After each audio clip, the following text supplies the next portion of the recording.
मेरा बाबर के साथ हमेशा बहुत अच्छा रिलेशनशिप रहा है। हमने क्रिकेट साथ इस्लामाबाद के लिए शुरू की है।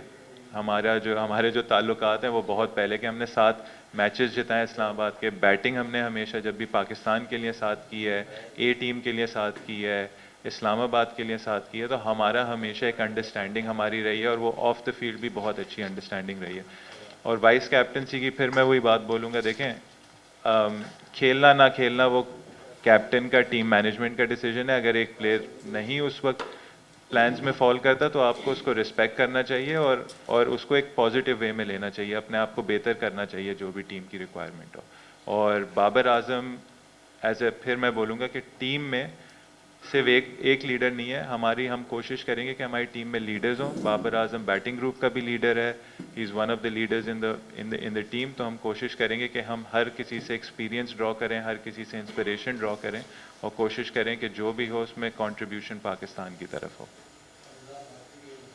शान, सबसे पहले तो आपको मुबारक हो, आपको टेस्ट कैप्टन बनाया गया है।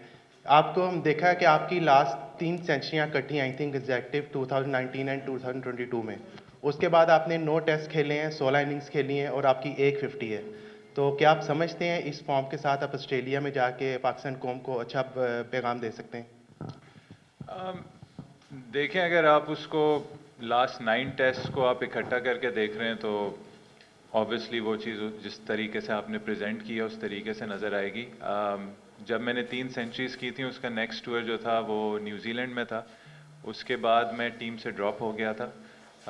2021 में जब साउथ अफ्रीका की सीरीज़ थी न्यूजीलैंड से वापस आके, तो मैं उसमें ड्रॉप हुआ और काफ़ी टाइम लगा, आई थिंक 1.5 साल लगा कि जब टीम में मेरी वापसी हुई थ्रू द ऑस्ट्रेलियन सीरीज़। अगर आप उस सब का प्रोसेस देखें, उस ऑस्ट्रेलियन सीरीज़ से पहले मैंने फ़र्स्ट क्लास क्रिकेट खेली, जो भी डोमेस्टिक क्रिकेट खेली उसमें रन्स की और फिर टीम में वापस आया। ऑस्ट्रेलियन सीरीज़ जो होम सीरीज़ हुई और श्रीलंका की जो अवे सीरीज़ थी उसमें मैं 5 मैचेस थे, 5 मैचेस में बेंच पर बैठा रहा, काउंटी सीज़न खेलने गया, उधर मैंने रन्स किए। तो अगर आप उन 9 टेस्ट को इकट्ठा कर रहे हैं तो आई डोंट थिंक कि वो उतना वैलिड है, क्योंकि मैं उसके बाद ड्रॉप हो गया था। मैं फिर रन्स करके वापस टीम में आया था। इंग्लैंड सीरीज़ मैंने खेली, होम सीरीज़ और न्यूजीलैंड की होम सीरीज़ खेली। मुझे ये पर्सनली चीज़ समझ आई थी कि मेरा गेम एक तरफ जा रहा है। जिस तरीके से मैंने क्रिकेट डोमेस्टिक में खेली थी, जिस तरीके से काउंटी में खेली थी, कोशिश ये थी कि इंटरनेशनल क्रिकेट भी उसी तरीके से खेलूं। स्टार्ट्स मिले, उन स्टार्ट्स को कन्वर्ट नहीं किया। लेकिन आई थिंक जब हम श्रीलंका गए लास्ट सीरीज़ में तो उसमें भी जी बड़े स्कोर्स नहीं किए, लेकिन एक एक कंट्रीब्यूशन दी टीम की तरफ से, जो अब मैं समझता हूँ कि एक राइट वे है कि अगर इन्हीं कंट्रीब्यूशंस को थोड़ा सा हम बड़े स्कोर्स की तरफ लेकर जाएं तो ये एक इम्पैक्टफुल परफॉर्मेंस हो सकती है, टीम के कंट्रीब्यूशन में आ सकती है। और जहाँ तक फॉर्म की बात हुई है, फॉर्म आप रीसेंट देखते हैं, रीसेंट में मैंने सिर्फ डोमेस्टिक क्रिकेट खेली है, इंटरनेशनल क्रिकेट नहीं खेली। तो आई एम क्वाइट सेटिस्फाइड कि जिस तरीके से मेरा सीज़न गया है। मैंने इंग्लैंड में भी सितंबर में 4 फर्स्ट क्लास मैचेस खेले, पाकिस्तान में आके फ़र्स्ट क्लास क्रिकेट खेली, पाकिस्तान में भी हमने वनडे कप खेला। तो रीसेंट फॉर्म वो चीज़ होती है जो आप अपने साथ लेकर चलते हैं, और उससे मुझे लगता है कि अभी काफ़ी एक अच्छी स्पेस में हूँ और होपफुली बड़े स्कोर्स कंट्रीब्यूट करूँगा इस टूर पे। ईशान, ऑस्ट्रेलिया का टूर कभी भी बेहतर नहीं रहा, जो भी कप्तान हो। अब आपको मौका मिला, पहली मरतबा आप कप्तानी करें, आप समझते हैं आपको एक मुश्किल इम्तिहान में डाला गया है और बाद में फिर आपको अगर रिजल्ट आपके हक में नहीं होता तो आपको कुर्बानी का बकरा बनाया जाएगा? नहीं, देखें, सबसे पहले इसको हम देख रहे हैं एज एन अपॉर्चुनिटी। जब कोई चीज़ कभी हिस्ट्री में की नहीं जाती, तो आपकी कोशिश यही होती है कि आपको एक अपॉर्चुनिटी मिलती है कि आप वो चीज़ जाकर चेंज करें। तो कोशिश यही होगी कि हम एक अच्छा पॉजिटिव रिज़ल्ट पाकिस्तान के लिए और इस वर्ल्ड टेस्ट चैम्पियनशिप के लिए लाएं।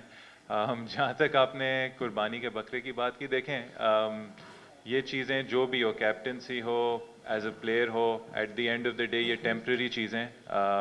जब तक आप उस सीट में हैं, जब तक आप उस जगह पे हैं, आपको उस अपॉर्चुनिटी को रेलिश करना चाहिए, एंजॉय करना चाहिए और कोशिश यही करनी चाहिए कि आप रिस्पॉन्सिबिलिटी लें और अपनी जो बेस्ट एबिलिटी है उससे टीम के लिए और अपने लिए रिजल्ट लाएं। शान, आकिब जवेद का ये कहना है कि अगर ये टीम जो सेलेक्ट की गई है वो वाइट वाश से भी बचे तो बड़ी बात होगी। एक तो ये बता दीजिए कि दूसरा ये है कि 3 कैप्टन हैं, इसमें बाबर आजम भी है टीम में, सरफराज अहमद भी हैं, शहनशाह अफरीदी हैं, चाहे वो मुख्तसर फॉर्मेट के हैं। तो इन कैप्टन्स का आप पर दबाव तो नहीं होगा जिन्होंने कैप्टनसी? देखिए, फर्स्टली वो आकिब भाई का अपना ओपिनियन है, उसको ऑब्वियसली सुनेंगे, कंस्ट्रक्टिवली सुनेंगे, उसे रिस्पेक्ट देंगे। उस पर ऐड मैं कुछ नहीं कर सकता क्योंकि जो हमारा टारगेट है, हमारा गोल है, वो कम्प्लीटली डिफरेंट है। हम लोग इसे एक अपॉर्चुनिटी देख रहे हैं, एक चैलेंज देख रहे हैं कि किस तरीके से ये हमें वर्ल्ड टेस्ट चैम्पियनशिप में हेल्प कर सकता है। सेकेंडली, जहाँ तक आपने कैप्टन्स की बात की, आई थिंक जहाँ भी मैंने कैप्टनसी की है, मैं बहुत फॉर्चुनेट रहा हूँ कि उधर उसी टीम में मेरे साथ काफ़ी और कप्तान रह चुके हैं। जैसे जब मुल्तान सुल्तान्स के लिए मैंने PSL 5 में कैप्टनसी की थी, उसमें मोइन अली थे, जेम्स विंस थे, शाहिद आफरीदी थे, सोहेल तनवीर थे, काफ़ी और कैप्टन्स थे। तो मेरे लिए ये बात मैं इसको बड़े पॉजिटिवली लेता हूँ कि आपके पास हर कप्तान से आइडिया आता है। अच्छे अच्छे लोग हैं, जो शाहीन हो गया, बाबर हो गया, रिजवान हो गया, सैफ़ी भाई हो गए, इन सब ने प्रेशर सिचुएशंस में पाकिस्तान के लिए परफॉर्मेंसेस भी दी हुई हैं, कैप्टनसी भी की हुई है। तो ये आपकी जॉब आसान कर देती है। और at the end of the day ये टीम है, इस टीम में कोई एक लीडर नहीं है। हमारी कोशिश होगी कि जो भी प्लेयर खेले वो अपनी तरफ से लीडर हो, कंट्रीब्यूट करे, और इस टीम की ग्रोथ ही तब होगी जब हम सब एज लीडर्स खेलेंगे और पाकिस्तान के लिए कंट्रीब्यूट करेंगे। जी, रफीक।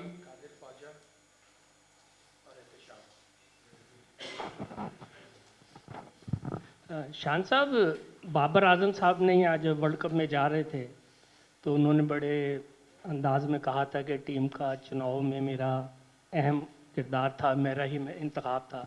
इमरान खान के बाद बाबर आजम ही थे जिसने ये लिया था। तो जो जो टीम का चुनाव हुआ है ऑस्ट्रेलिया के लिए, इसमें आपका कितना किरदार है? क्या आप समझते हैं कि आप ही की सारी टीम है? सर प्लीज़ अपना देखें।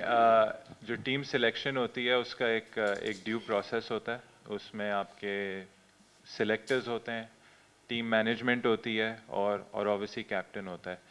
मेरे लिए जो सबसे आसान बात थी और अच्छी बात थी इस पहले टूर के लिए कि हम तीनों एक पेज पर थे, काफ़ी कंसेंसस था, और जो टीम हम तीनों चाहते थे हमें वो टीम मिली है। और हम अपनी तरफ से बड़े सेटिस्फाइड हैं कि हमें एक अच्छा स्टार्ट मिला है in terms of our working relationship, कि हम इस टीम को एज ए सिलेक्शन कमेटी आगे लेके कैसे जाएंगे।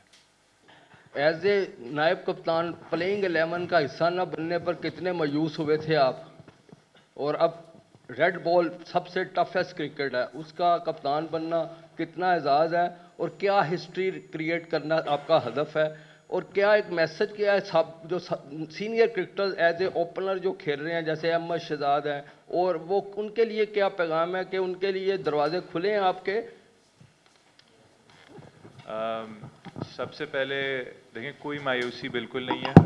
पाकिस्तान की टीम पहले आती है, चाहे वो नायब कप्तान हो, अगर उसकी जगह नहीं बनती तो उसकी जगह नहीं बनती। जो भी सिलेक्शन डिसीजन होता है हमेशा रिस्पेक्ट की है, हमेशा कोशिश की है कि जिधर सिलेक्ट नहीं हुआ हूँ उधर अपना गेम इम्प्रूव करूँ और वापस सिलेक्टर्स को मनवाऊँ कि मैं उस जगह पे वापस खेल सकता हूँ। लेकिन कप्तानी का जो आपने बोला है, पाकिस्तान के लिए खेलना बहुत बड़ी फ़ख्र की बात है, तो उसकी कप्तानी करना और बड़ी बात है, बहुत बड़ी रिस्पॉन्सिबिलिटी है। बहुत चीज़ें आपके हाथ में होती हैं जो आपके मुल्क से रिलेटेड होती हैं, आपके मुल्क का इमेज होता है, आपके प्लेयर्स होते हैं, आपके प्लेयर्स के करियर्स होते हैं। तो इन सारी चीज़ों को आपको साथ लेके चलना होता है।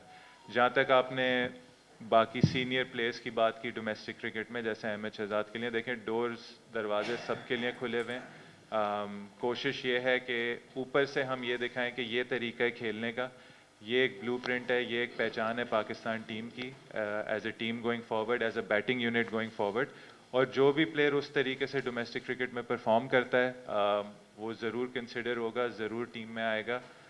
बट पहले आप स्टार्ट करते हैं जो टीम आपके पास होती है, और मैंने पहले ही बोला है कि एक सेटल्ड यूनिट है, पहले आप इसको पूरा मौका दोगे, इसके थ्रू आप कोशिश करेंगे कि जो हमारे लिए एक एक्साइटिंग अपॉर्चुनिटी है ऑस्ट्रेलिया में, इसमें हम एक अच्छा रिजल्ट लेकर आए पाकिस्तान के लिए। और बाकी जो भी स्टैंडर्ड्स में और जो भी उस वे में डोमेस्टिक क्रिकेटर परफॉर्म करेगा उसको ज़रूर कंसिडर करेंगे।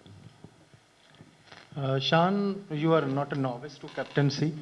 एक तो ये बताइए कि how much your Yorkshire experience as a contributed to your skill as a captain, और दूसरा ये बताइए कि जो एडम हॉलियक की अपॉइंटमेंट है एज अ बैटिंग कोच, उसमें आपका कितना फीडबैक है and how useful he may be though he doesn't have that distinguished career.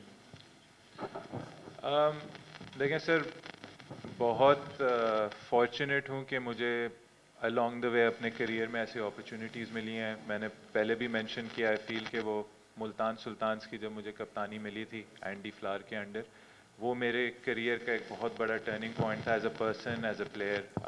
उसको मैं काफ़ी उस चीज़ को मैं काफ़ी हमेशा रिफ्लेक्ट करता हूँ कि जब भी ऊपर नीचे टाइम होता है कि वो एक ऐसी अपॉर्चुनिटी थी जिसने मुझे हेल्प किया काफ़ी एज अ क्रिकेटर ग्रो करने के लिए।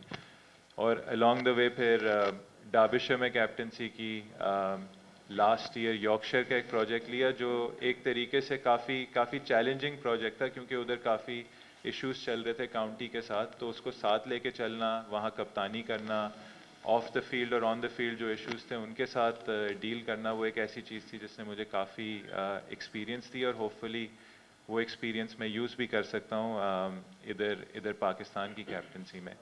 सेकेंडली, एडम होलियक की जो आपने बात की है, मेरी नज़र में एक बहुत अच्छा स्टेप है। अगर आप देखें, जब टूरिंग टीम्स पाकिस्तान आती हैं या कहीं और जाती हैं, तो वो कोशिश करते हैं कि जो लोकल एक्सपर्टीज़ होती हैं उनका वो ज़्यादा से ज़्यादा फ़ायदा उठाते हैं। जब न्यूजीलैंड इधर आई थी तो सकलैन मुश्ताक ने उनकी कंसल्टेंसी की थी, वेस्ट इंडीज़ ने over the years Mushtaq Ahmed की हुई है, इंग्लैंड टीम ने मुश्ताक अहमद को as a spin bowling consultant assistant coach hire किया हुआ है। जैसे हमने बात की, ये जो ऑस्ट्रेलिया हो गया, साउथ अफ्रीका हो गया, न्यूजीलैंड हो गया, कंडीशंस हमारे लिए थोड़ी सी मुख्तलिफ होती हैं। उसकी वजह से ये एक अच्छा स्टेप है कि हम वहाँ की जो एक्सपर्टीज़ है हम उसको इंगेज कर रहे हैं, ताकि हमें भी थोड़ा आइडिया हो कि वहाँ किस तरीके से आपको एज अ बैटिंग यूनिट या bowling unit, even fielding unit अपने आप को अप्लाई करना है। एडम होलियक की जहाँ तक आपने बात की, वो एक इंग्लैंड के कप्तान रह चुके हैं, सरे के कप्तान रह चुके हैं, 9 चैम्पियनशिप्स जीते हैं सरे के साथ। आजकल वो क्वींसलैंड, जो वहाँ की एक बड़ी स्टेट टीम है, जहाँ Usman Khawaja, Labuschagne, Michael Neser, बहुत अच्छी टीम है, उनके भी कोच हैं। तो हमारी कोशिश यही थी कि वहाँ बेस्ट परफॉर्मिंग कौन लोग हैं जो अवेलेबल हैं। उन्होंने उधर इंग्लैंड की भी एशेज़ में कंसल्टेंसी की थी। तो आई थिंक ये बहुत अच्छा स्टेप है पीसीबी का, हमारी मैनेजमेंट का, कि ऐसे लोगों को इंगेज कर रहे हैं विद आर लोकल एक्सपर्टीज़, कि हम जब वहाँ जाएं तो हमें पूरी सी पूरी वो अपॉर्चुनिटी मिले जिससे हम एक अच्छा टूर अपने लिए कर सकें।